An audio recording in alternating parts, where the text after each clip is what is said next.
So you've been on this long journey with your partner to make Australia your permanent home, and now you're right at the final hurdle.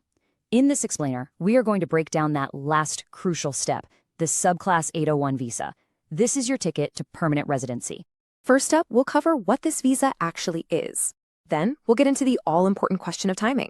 After that, we'll run through a quick eligibility checklist, talk about what happens if your life circumstances change, and finally, lay out the exact next steps to get you across that finish line. Okay, let's dive right in. First things first, let's talk about the goal of this entire process, the permanent partner visa itself. So what is the Subclass 801 visa, really? Well, you can think of it as Stage 2, the final act of your partner visa application that follows your temporary Subclass 820. The good news is you don't need to fill out a whole new application. This is just the final assessment. Getting this visa means you can live, work, and study in Australia for good. All right, let's get into the question I know is on everyone's mind. When? Because when it comes to this final stage, timing is absolutely everything. The magic number you need to remember here is 2. For almost everybody, 2 full years have to pass from the day you first lodged your application. This wait is basically there so the government can see that your relationship is genuine and ongoing. Hitting that 2-year mark is what makes you eligible for the final assessment. The second you hit submit on that very first joint application, a 2-year clock starts ticking. Once that time is up, you've reached the point where the department can finally start processing you for the permanent 81 visa. And hey, if you're not sure about the exact date you applied, don't worry, you can always find it logged right there in your IMBI account. Now, there is one pretty important exception to that 2-year rule. If you and your partner were already in a very established, long-term relationship when you first applied, the department might actually grant your permanent visa way sooner, sometimes even at the same time as the temporary one. You don't have to do anything extra for this. They'll let you know if this applies to your situation. Okay, let's talk about the main requirements. You can think of this part as your final checklist. These are the key things the department needs to see before they can give you the green light. First and foremost, and this is the big one, continuity.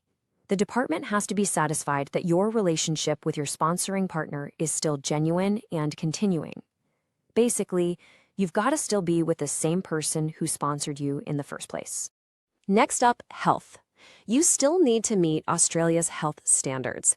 Now, you probably did all the health checks for your temporary visa, and a lot of the time those are still valid, but the department will contact you directly if they need you to do any new exams. So don't worry about booking anything unless you're specifically asked to. This next one is pretty straightforward, but it is vital: debt. If you or anyone included in your application owes any money to the Australian government, it has to be paid back, or you need to have an official repayment plan in place. This is a check they absolutely will do, no exceptions. And finally, for any applicants who are under 18 years old, there's a special consideration.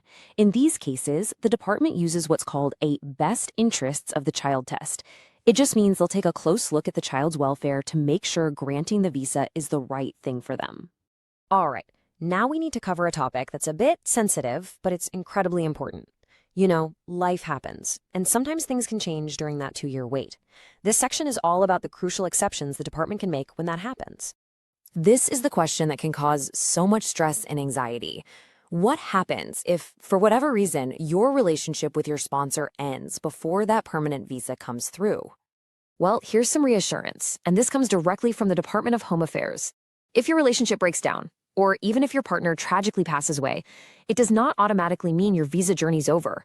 There are special rules that might still allow you to be granted permanent residency, even in these really tough situations. We also really need to address the incredibly serious issue of family violence. What happens if your relationship is ended because you've experienced violence or abuse from your partner? Please know that your safety is the #1 priority, and there is help available. The immigration system has critical protections built in for this exact reason. Under these special provisions, you could still be eligible for your permanent visa, even if the relationship has ended under these awful circumstances. Okay, we are on the home stretch now. Let's talk about the simple, practical steps you need to take as you get closer to that finish line and get ready for your final assessment. So what's your game plan from here? It's really just a simple 3-step process.